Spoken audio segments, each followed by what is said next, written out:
ভাই 1 মিনিট বলছি, এই যে করলাগুলো ভাই, হ্যাঁ, এগুলো কোন মাঠে উৎপাদন হয়? এটা আমাদের এই নোংরপুর মাঠে উৎপাদন হয়। নোমালপুর মাঠে? নোংরপুর, নঙ্গলপুর ইউনিয়ন নোংরপুর গ্রাম।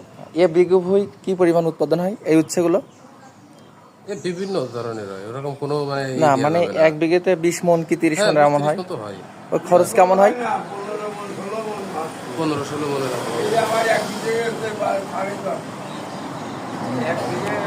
এ তো এক এক চালানে ওটা এরকম। আমি এটাই বলছি, তাহলে তো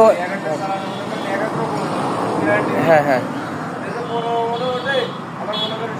ফলনের হিসেবে ভালো হয়, তাহলে বেশি হয়। এখন বাজার দর যেভাবে, যে এতে তো লাভ হবে, কারণ আমার মনে হয় এই উচ্ছেগুলো এত পরিমাণ ওজন 2 থেকে 3 কেজি, 37-38 টাকা পাইকারি বাজার। পটলের চাইতে লাভ বেশি হবে এই করল্লায়, আশা করা যায় তাই হবে ইনশাল্লাহ, আল্লাহ দেবে, সমস্যা নেই।